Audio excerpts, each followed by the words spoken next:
Welcome back to Everything Marketplaces, where we talk with founders and leaders from some of today's top marketplaces. So this is episode 178, which is a really great group chat that we just had with Amir Nathoo, who's a co-founder of Outschool. Outschool is a leading online marketplace for kids to access education and learning through virtual classes.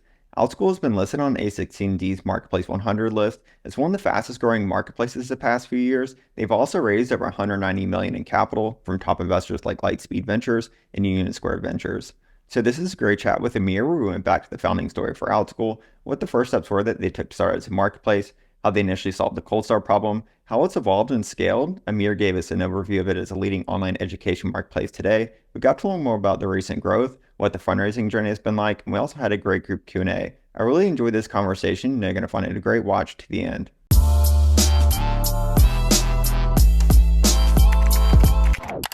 So Amir, I know I mentioned it to you right before we started recording, but Outschool has come up lots of times in the community. And you've been a highly requested group chat guest. I'm really excited to have you join us here today, and wanted to start off by saying a huge thanks for taking the time to do so in advance. So before we dive into Outschool as a marketplace, I think it might be good if you can start off by briefly sharing your background for those here that might not know you. Yeah, happy to, and pleasure to be here. Yeah, hope this is helpful and interesting. Looking forward to the questions as well. Yeah, my background: I'm co-founder and CEO of Outschool. We founded the company in 2015, and I can go into the founding story. But in terms of my personal background, I grew up in the UK. Started my career at IBM. Always wanted to be a software entrepreneur and in software. Started my first company in 2008. I went through Y Combinator back in the day before it was the massively well-known accelerator it is today. So very grateful to be part of that in the early days. Was acqui-hired by Square after many twists and turns with my first startup. Spent a couple of years at Square as a product leader building their Square payroll products, and then left at Square to found Outschool.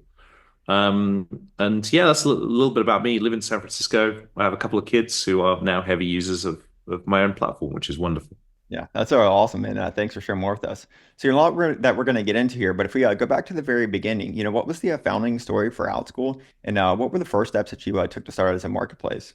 Well, I was very interested in education when thinking about my next steps after Square and potential projects I could work on. And the reason was that I wanted to have kids, but I didn't have kids yet. And I knew if I wanted to start something again, I was going to have kids during the starting journey. And that got me thinking, well, it'd be nice if like what I was building was going to be relevant to my future family. So very personal kind of motivation to think about the space.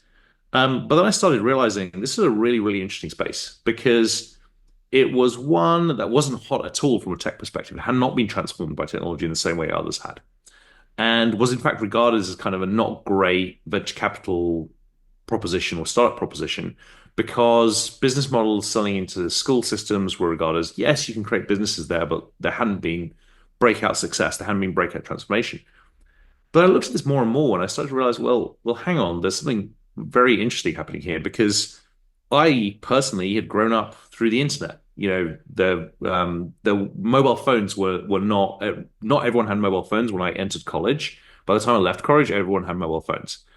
Generally, people did not have computers in their rooms when I was in college. You queued up for to access your email in the computer rooms. But then, throughout my professional career, I've grown up with this thing called the internet. I realized that changed significantly how I thought kids should learn and what they might need to know in the future. I started to think there's probably going to be other people about my age thinking about having young kids today who are going to think in the same way. The school system hadn't transformed. And then I also started thinking, well, fundamentally, people really, really care about their kids. And yet there was this perceived wisdom that, kind of education is a good market. But if you look at the fundamental emotional drivers under it, it's like, that's interesting. And the thesis started to form that maybe this was a space that was on the cusp of major transformation, but it just hadn't been the right company, the right way to engage parents in education, hadn't been developed yet. So that was one set of influences. And then the marketplace model, I was so influenced by how Lyft and Uber had transformed the taxi marketplace and turned it into this massively more interesting category than the taxi scene, and similar with Airbnb and hotels. And so the thesis started to form of what if we could affect a similar transformation within education by applying a marketplace model direct to consumer. And so that was the initial conception of Outschool. Let's create a consumer marketplace for learning experiences outside of regular school. It's a really cool founding story. So, when we're starting a marketplace, you, of course, face the chicken and the egg or the kind of cold start problem, right? So, how did you initially solve for this with Outschool? So, many different tactics, but they all boil down to what Paul Graham calls do things that don't scale. But to an extreme level, because in consumer, you always worry about this, like if it seems um, too kind of hands-on, you worry about scaling. But we recruited like the first customers, like the first 10 consumer customers, like manually, like literally networking into initially secular homeschooling groups in the Bay Area. That was our initial target audience. Um, so, um, I guess recruiting initial customers both on the supply and the demand side, as if you were a B2B startup. So not worrying about scale, like literally going and selling. So things that look nothing like what people usually regard as consumer activities and having a business model before we had a product. So you can kind of fake your products as an email list. It was like literally like a craze list. I'd send out these, network into these homeschooling groups, find teachers who are trying to offer their services to these groups, and then just send out an email and manually create it so before even having a product and even charging and testing the business model before having a product. The products of the email. And then because so many things had to work in order for the marketplace to be successful, we kind of had to build it a piece at a time while faking most of it. So for the longest time, it was not possible for a teacher to sign up for Outschool self-serve. We'd literally like hand recruit them and then get all their materials from them, manually post on the site. But while we're building out the demand side sites, the listings, the ability to search, the ability to see a class listing.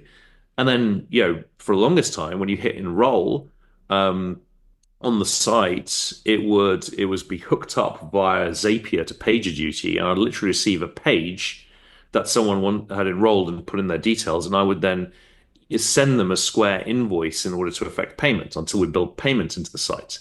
And then it was a big hurrah moment when it finally was possible for a parent to enroll and pay. And it was even bigger hurrah moment when someone did that and we didn't really know where they were from. Like they hadn't been kind of manually kind of walked through the process. And then we started building out the teacher side, saying, okay, can we get to the point where teachers can self-serve? And then we built the product out to the point that teachers could technically kind of come to the site and post their class, having gone through the application process. And again, it was another hurrah moment after we built that functionality when people did that without where we didn't know where they came from. And so it was that real kind of detailed sequence of blocking and tackling. I think the final thing I'd say that people ask, like, how do you find the people? Who do you target on the demand and supply side? I think it's important to start with the right niche. In our case, it was secular homeschoolers in the Bay Area, so very narrow niche to go after. And then you have to build concentration within that niche. By which I mean, if you're gonna target those customers on the demand side first, you have to get exactly the right places to appeal to them, not general supply. I think people think about like trying to blow it up too early on each side. So we would ask the initial customers, like, who do you work with already? In terms of teachers, and we'd also ask them, what are you missing? And we'd ask a bunch of parents that, and then we discovered that other parents already had resources that would be useful to other parents. And we targeted those specific like 10 teachers, not teachers generally who are looking to appeal to homeschoolers. And so you build this concentration on the demand and the supply side, and then you get to a particular scale, you could start using more general and scalable marketing techniques. But that's the kind of things we did in the early days to solve the chicken and egg problem. Yeah, those are lots of great examples of doing the things that don't scale, as you mentioned as well. So it sounds like you constrained. Did you initially constrain markets to the Bay Area? I mean, initially we actually offered in-person classes. Now we're fully online. But we didn't have a thesis about what kind of learning options. So we just said, okay, we have an interesting early adopter audience. They do these in-person things. Let's just start doing those in-person things. It was really learning, iterating with them that we figured out the pivot into live online learning, which has proven so valuable for our school. Yeah, and can you walk us through that pivot to online? Yeah, so we were busy doing everything I just said and building the marketplace. Successfully. It seemed like it was growing and this was working. And we were doing in-person classes. We were doing field trips. So we'd like book out field trips at museums and offer it to homeschoolers. They loved that because they couldn't get access to it because that's the kind of thing that schools did. Blah blah blah. And then we started realizing, okay, well, this is working, but in order to really grow faster, we're going to need to figure out how to geographically expand. So we started dipping our toes into the LA market. But it was hard. It was hard, especially when we're not local in LA. And at the same time, we were noticing, we're working very closely with these customers. We would go to these field trips, we'd go to these classes and see what they were doing, talk to them. And we noticed that a lot of these homeschoolers were also spending time getting together with their friends and hiring a teacher to do an online class, like over Skype or Zoom. Um, and that seemed like um, interesting, but also like weird. Like this is now a niche within a niche, like a tiny percentage of the activity of these people. But it seemed interesting because the video technology was only being used in this way, which seemed really unusual to us. Everyone knew about like FaceTime with grandparents or using videos in a work setting like this. It was like, oh, that's interesting. This is like technology that's being applied in an interesting way. So we thought there was something interesting there, even though it was a niche within a niche. We said, okay, well, let's try offering some classes on Zoom. Um, and we tried it, and what we found was that quite quickly, like in a matter of like 3 to 6 months, those online classes kind of ate up the marketplace, and it was growing faster than the core. And we started to realize that these classes had enormous benefits for customers on both sides of the marketplace, as well as business benefits, because from a business perspective, they released a constraint of growth. Like, how do you get concentration? Because these are live classes, you've got a group class. So super hard logistical problem. You've got to get a group together at exactly the right time and exactly the right location around exactly the interest. That's a really hard matching problem. And by putting them live online, you release the constraint. So that it makes sense that it could grow faster. And we also started to realize that, we've been skeptical at first about online learning being good enough, but this live online learning was different and substantially from like MOOCs or content. The problem with MOOCs and content, as we were seeing from companies like Udemy and others at the time, was that they're very not engaging. People would start them, but like very few would finish. Whereas these live classes, like 80% completion rate. And he started to realize that this format had the combined elements of the best of in person, namely being interactive and much more engaging for kids, with the benefits online, like releasing this business constraint and giving access to teachers and content that wouldn't necessarily be available locally. And even more than that, tremendous economic advantages. Parents could pay less than one-on-one tutoring or in-person classes because you didn't have the costs of the physical location and the group classes. So the cost of the teachers' time was split between families, and teachers could earn more. So parents pay less, teachers earn more, engaging, more convenient than in-person classes, but you don't have to travel. Almost as engaging as in person, engaging enough compared with alternatives. And what's more, no one had scaled this format to in any way in education. And the technology, we thought, oh, we're going to get loads of support requests. People aren't going to be able to figure out how to use this stuff. No, kids found it easy, and the market was ready because everyone who used video conferencing at work or FaceTime. And so it had this real, and so it gave us this real strong why now, a technical advantage, a real strong differentiator compared with other education options. The only thing we then needed to do was to scale live online learning to many people, which is of course extremely hard in and of itself. But at least that the fundamentals were there in terms of the value proposition and differentiation. Now we're gonna get into a little bit more detail here, and I can imagine though, with like the offline classes, how much coordination and probably operational complexity went into that as well. So, and it's worth noting too, I guess, at what point in time the pandemic kind of played part of the story. So was this prior to the shift to or pivot to online or? Oh, so we pivoted to online in January 2018. Oh no, sorry, January 2017.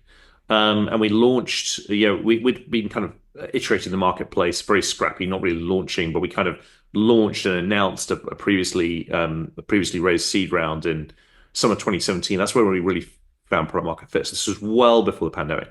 And then based off that finding that product market fit, the metrics growing, and us finding channels to scale, we raised our Series A in 2018. And additional more investors came into our Series A in 2019. And by the time the pandemic hit, we were at about a scale of about 70,000-ish learners on the demand sides, around approaching 1,000 teachers on the supply side, about 6 million top line bookings GMV in 2019. And our take rate is 30%, so our revenue was about 1.5 million. So we'd found initial product market fit, got to initial scale, and our big strategic effort as a company was say, okay, now we've found product market fit with homeschoolers. Can we show that Outschool can be used to supplement kids' education more broadly, like as tutoring or weekend classes after school, summer? And we'd just gotten to the point where about 50% of our business was from schoolers and 50% from homeschoolers. And then the pandemic hit, and things completely changed at that point, as it did for many companies and many people. Yeah, I can imagine. And you mentioned a few topics that we're going to get into, but I thought I guess it might be helpful though, for those that I don't know about Outschool. Could you give us an overview of it as a marketplace today? Yeah, so it's a marketplace of live online classes for kids. So kids meet in small groups over video chat, much like this. And they meet with a teacher, and the teacher offers classes that are everything you can imagine, everything from like core math and reading to crossover classes like learn math through Minecraft to pure enrichment or interest-based or career-based learning, like learn cat anatomy from a vet, or stock market trading from a finance expert. Anything you can imagine. We have over 100,000 classes. We've served over 1 million learners worldwide. We have about 10,000 teachers on the platform. And we're the market leader in live online learning. Now we offer both small group classes as well as one-on-one tutoring in academics and enrichment. And this is almost all to direct to consumer. We also have a nascent public funding business where school choice programs in various states allow parents to spend public funds with Outschool as a core provider. So that's a real quick overview of our business. And this is K-12 education, so for kids between the ages of 3 to 18. Got it. And then how have you mentioned a lot of different categories that you serve. So how have you approached, category expansion? So there are many different ways to slice categories in Outschool. We went broad initially by both subject and age, because that gave us the broadest possible surface area to serve our initial audience of homeschoolers. Because one challenge is every kid is different, so their needs change with time, and so being too narrow would have meant that it was much harder to build marketplace liquidity. So we decided to pivot around a particular kind of user persona at first and focus on homeschoolers while remaining broad when it comes to subjects, and when it comes to time. And the decisions about where to focus and where to be broad are critical to marketplaces and a bit counterintuitive compared with other businesses. You can't be too narrow in too many dimensions, otherwise you'll stifle liquidity. So you have to choose where to be broad. And wherever you do choose to be broad, that's where you'll get constant questions from investors or others. Oh, you look not focused. But it's actually important to be broad in certain areas. That's one of the distinctions of operating and starting a marketplace compared to starting a regular business. Wherever it is from a design perspective, you choose to be broad, that's where you're going to get constant question and criticize whether that's the right decision. But it's extremely important to make those decisions. But while we're on the topic, the other thing that's counterintuitive about building marketplaces is usually for most product development, you focus on creating a really lovable experience and really focus on retention before you turn on the gas on growth. You can't do that in a marketplace because liquidity is a core part of your product proposition, the fact that you have supply. So you have to do both in parallel. And you have to both be growing both the supply, the demand, and improving the experience in parallel. And getting to greater scale is a path to getting retention. So again, it's another way in which marketplaces are tough and you look unfocused because you're like constantly flitting between the demand side, the supply side, trying to improve the products. And why often marketplaces in the early days can look too scrappy and low quality to a disinterested observer because they're not putting themselves in the shoes of the customer, where it doesn't matter if the product's a bit janky if the supply is great. And so again, it's easy to misinterpret or misuse regular startup advice or regular company building advice with marketplaces. Generally, startup building is quite a misunderstood area, even amongst people who are allegedly experienced and close to it, like many investors. Marketplaces are at the next level in terms of complexity.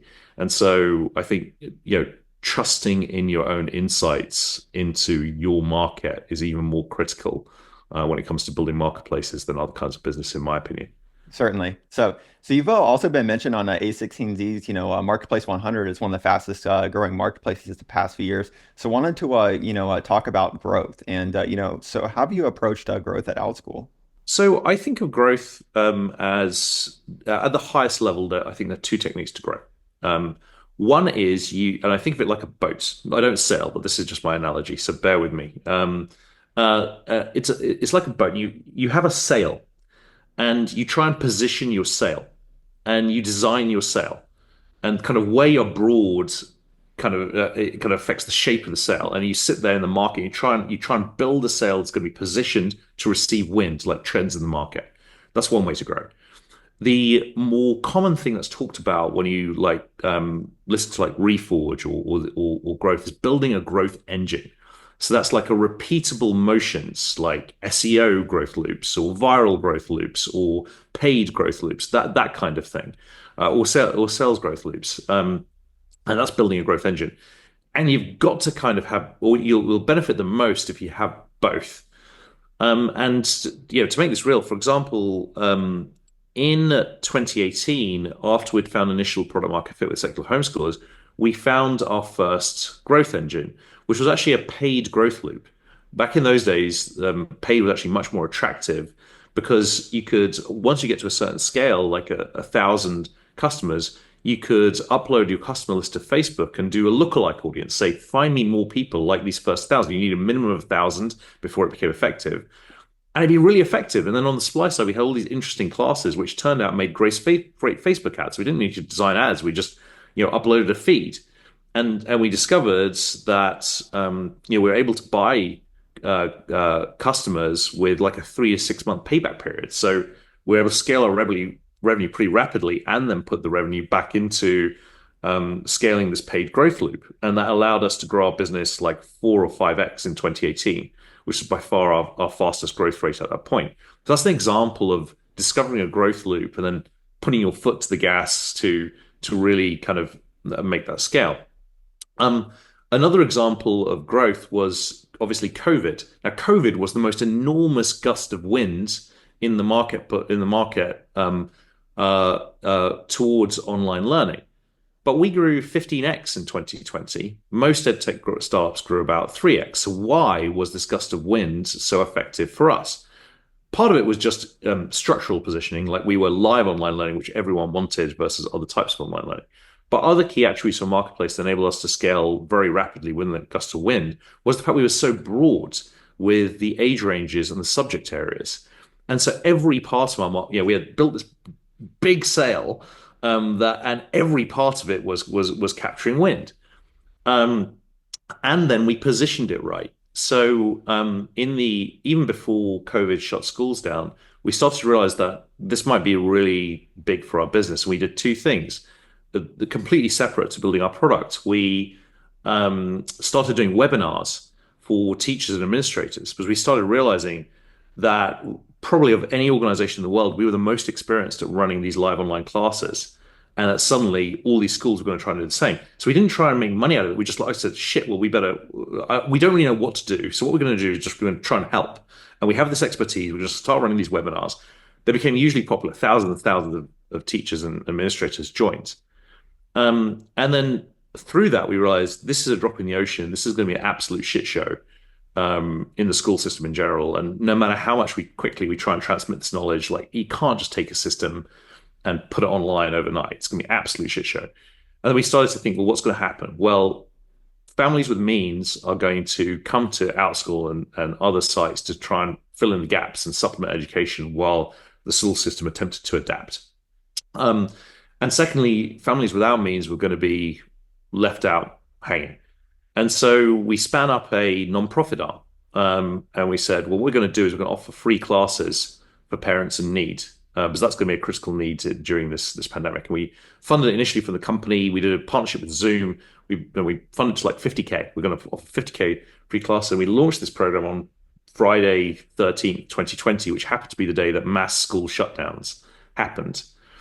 And at that point, like growth didn't look like exponential. It looked like going up a cliff. And we ran out of that initial 50K at 2 a.m. on the Saturday morning. We funded it more. We raised external funding. But then the full profit element of the business just started rocket shipping. So we realized we could fund this free class program for an extended period. And we ended up putting like $3 million into the free class program and raising 3 million externally just to provide this free classes for kids.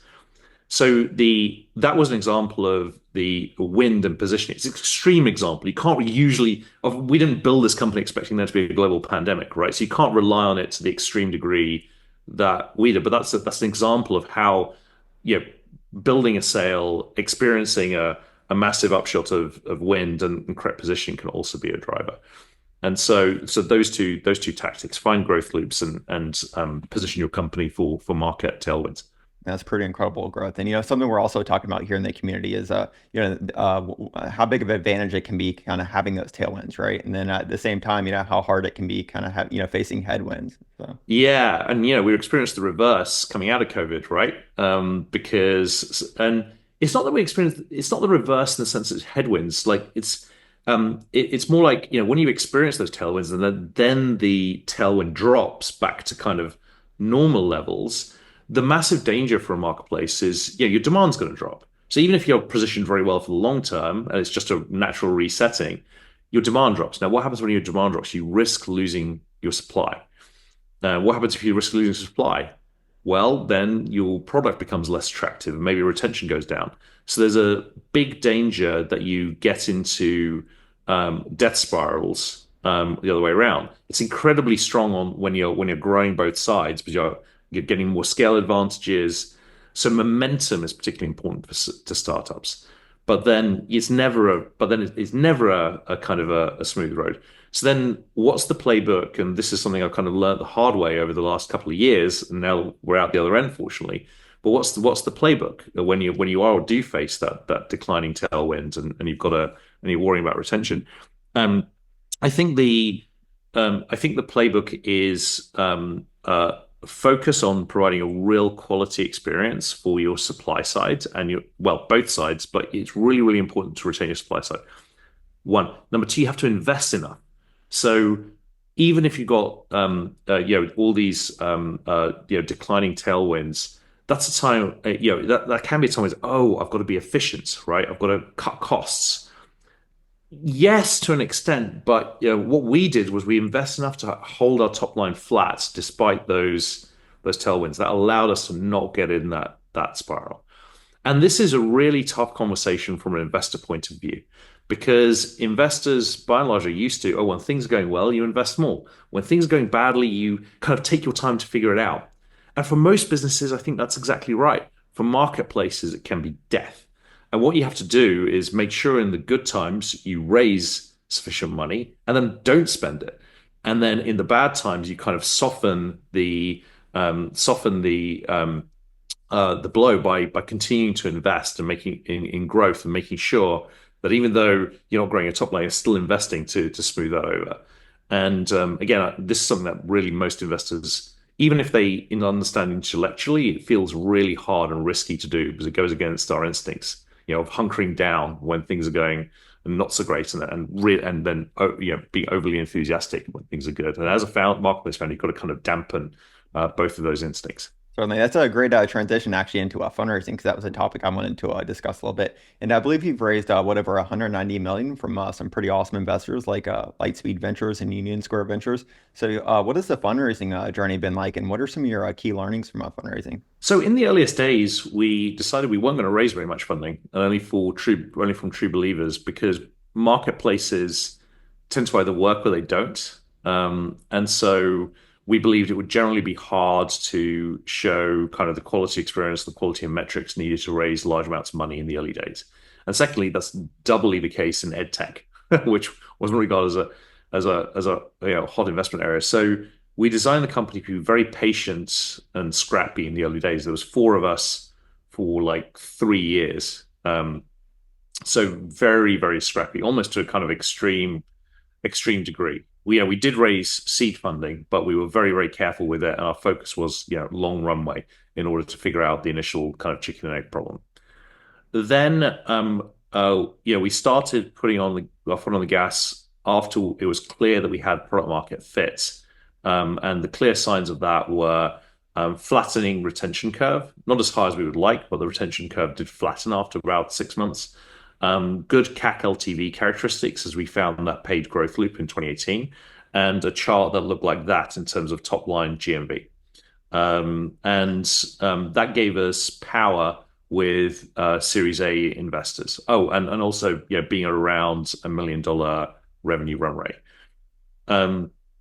And then, of course, when COVID hit and we experienced those tailwinds, we took advantage. Some companies held back, not wanting to kind of set expectations too high by raising too much or driving the valuation too high. We did the exact opposite. Lent in, raised a ton of money at a very high valuation, with the belief that bank balance was being incredibly important when the tailwinds subsided, and that's proven to be absolutely to be the case. So I think the idea that you have to be scrappy in the early stages of the marketplace, I think is right. It's very, very tough to raise a marketplace business, in particular until you've got the metrics. But I would also say you can't. You've got to. I think Bill Gurley has an expression. You got to dance when the music's playing. And there are big downsides to raising a lot of money. There are big downsides to driving your valuation up. You know what? A lot of the time, the downsides to not doing that when the time is right are worse. And you have to be conscious of the risks, and I can go into what the risks are. But generally, you have to raise when you're in a position of power. You have to raise when the markets are good. Those are really great points that you mentioned. So we're gonna go ahead and get into the group Q&A because I'm getting some messages. Hey, Dimitri, saw you raise your hand. You want to help us kick things off here? Thanks, Mike. I have a question about how you're thinking about some of the developments in AI that we're seeing in EdTech. And sort of a lot of the promise that I hear from folks building these tools is that the future is basically personalized one-on-one tutoring with unlimited questions. And so like even in my own field, economics, there's now something called all-day TA where you upload your course materials and you have unlimited EA 24 hours a day, and your physical TAs can like focus on students that are struggling. Are these tools kind of complementary to your approach? Are they competing with what you're offering?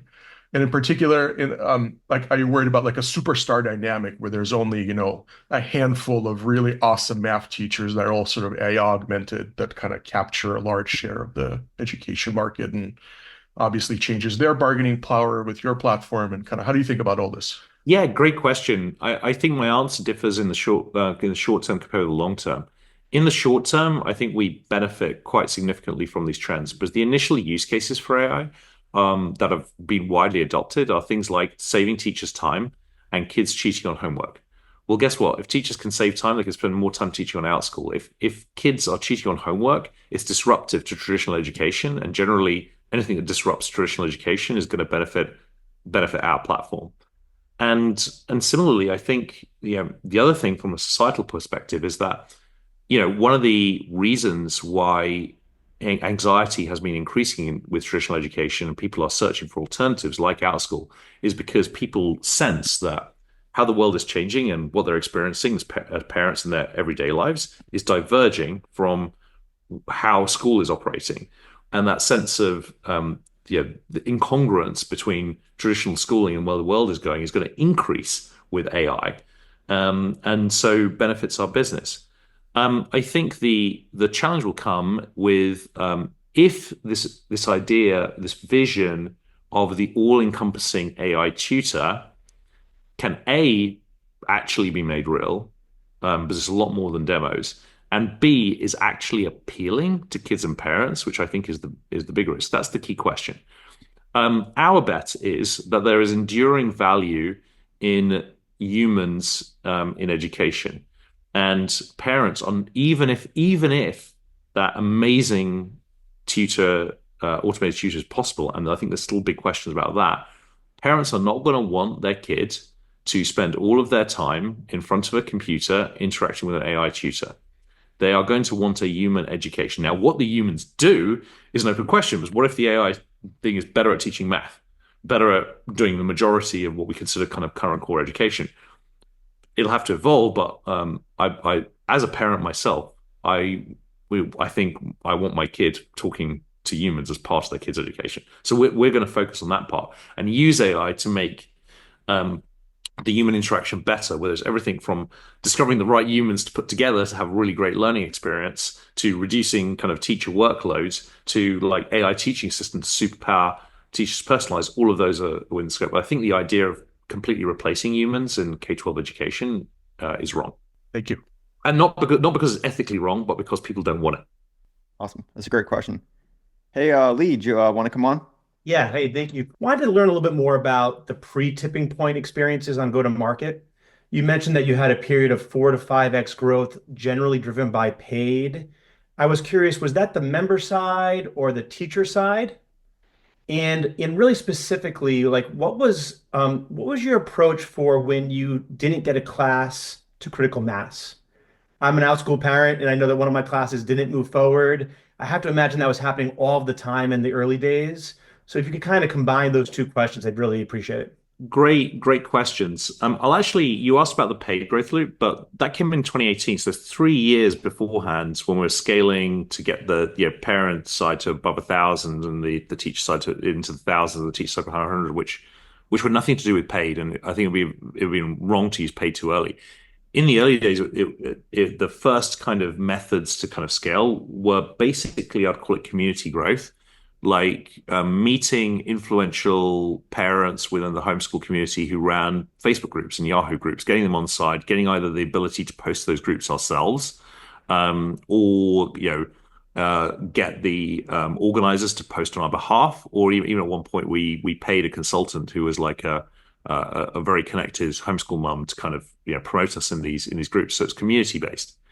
And in the early days on the teacher side, it was similar, but it was very kind of like go ask parents who they like to work with and then recruit those teachers. And then through that process, we realized a couple of things. At a certain point, we didn't need to worry about teacher growth because there's sufficient overlap between the parents and teachers in this community. So we could basically focus almost all our efforts on the demand side. And secondly, because of the nature of the products, group classes, there was almost always flex on the demand side to add a few more spots to a popular class. So again, we didn't have to worry about supply constraints like some marketplaces might. So it's important to understand those, and this will vary by domain, what's the limiting factor, and it's very, very specific. But these are the things we discovered about us. Don't take these as general lessons. It's more like just the process of discovering those limiting factors, and those simplifying factors are incredibly important. So we figured out we only really need to support, focus on the demand side in terms of growth. And then secondly, you asked about kind of the liquidity issue, like what happens when there's not critical mass. And this was the cool thing we discovered, particularly with the homeschool community, is they weren't bothered. Teachers were prepared to put sections up, like specific schedule for classes, speculatively, and see. And if they didn't get any enrollments, fine. If they got only 50% of the sections went ahead, that was a key discovery that they were willing to do that. They just wanted to fill their time, and moreover, they'd set a minimum group size and price per class. But if they only got one enrollment, most of the time they were happy to proceed because they were looking for the extra income. They were setting certain parameters, but they were more flexible. It would have been a mistake if early on we'd built too many features into our product. For example, auto cancel class if it didn't hit a minimum. We kind of just let it break a bit.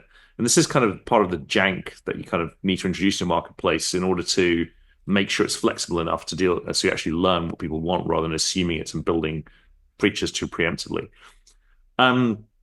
And it's still a bad parent experience when it gets cancelled, but again, it was happening less frequently than we expected.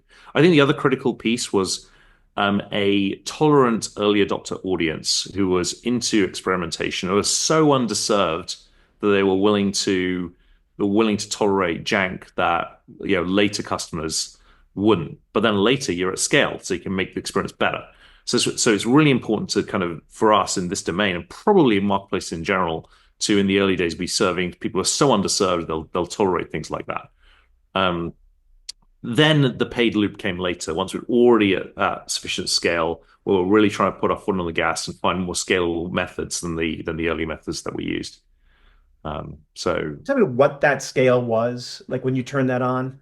So, I mean, I think paid in general it's a bad idea to use paid. Well, okay, I'll go with this. It was thousands of families on the demand side, hundreds of teachers on the supply side, and we had the signals of product market fit.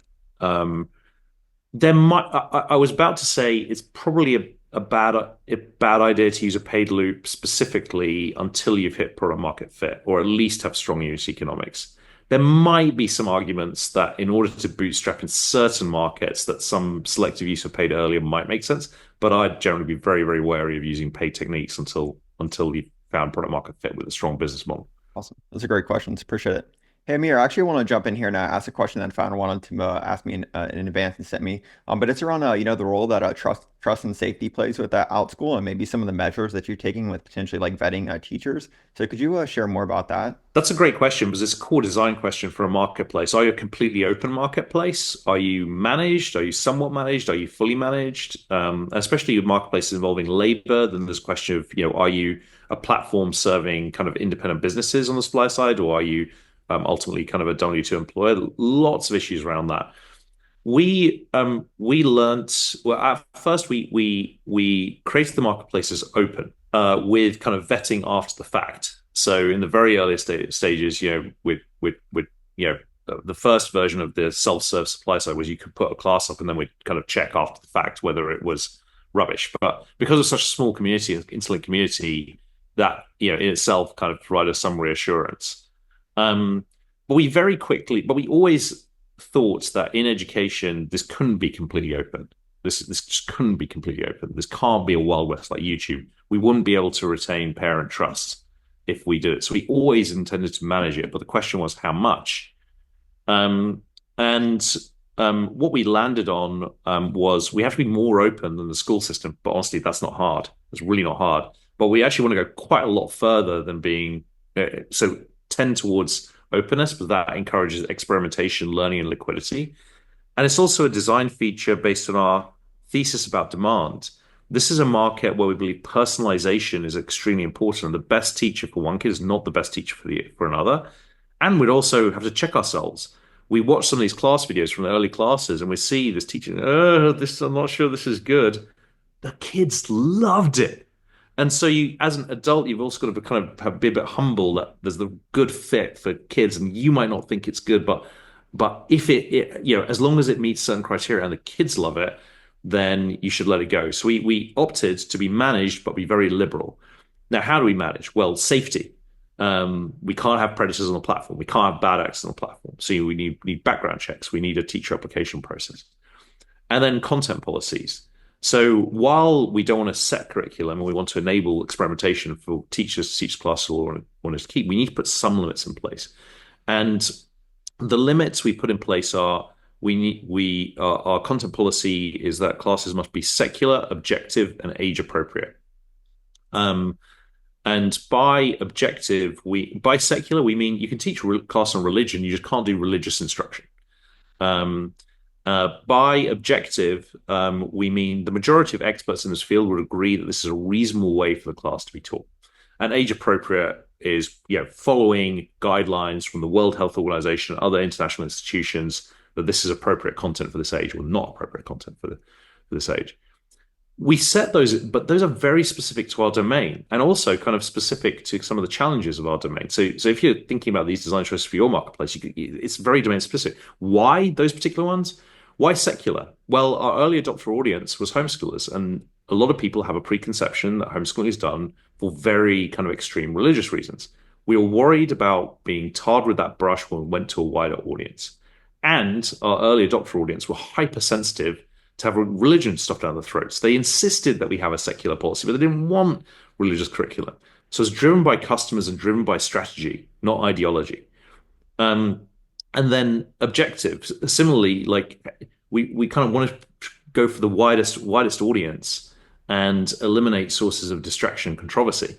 And so, by having kind of some light guidelines around like how social studies should be taught. Like in the early days, we had like a history class, and it was the most jingoistic. It was like a brief history of America. It was the most jingoistic crap you could ever imagine. Like, like everything from like scare stories about Islamic terrorism to complete whitewashing of history. It was the most biased thing in the world ever. It's like there's no way we can have this on a learning platform. History be taught this way. We have to put some limits in here. And that led to the objective policy. And then age appropriate is kind of obvious when it comes to the domain. But so if you're going to manage, then manage in a way that's very, very appropriate to the domain. I think is the only generalization to make here. That's going to be really helpful. So I appreciate it. So cool. Hey, Molly, Joe, want to come on? We'll try to squeeze in one last question here. Yeah, I had a question about personalization. So how you foster that, kind of in a community like this where taste is subjective and kind of your 5 star is not my 5 star, right? It's not just the subject matter, but it's perhaps how the teacher teaches the class, their particular approach. Is there a way that you're fostering that on your platform? There's a couple of different ways. One is just the way we guide the supply side by telling them to teach the classes they've always wanted to teach and teach subjects that they're enthusiastic about, trusting that that enthusiasm is going to translate into a good experience for kids who are equally enthusiastic. The other is simple search and discovery tools, so enable people to search for what they want. The other that we're working on now is things like better using reviews to use AI to pull out tags and to pull out summaries so that families can find exactly what they want. But I would say that this is core. We'll always be working on this at Outschool. We haven't figured it out yet.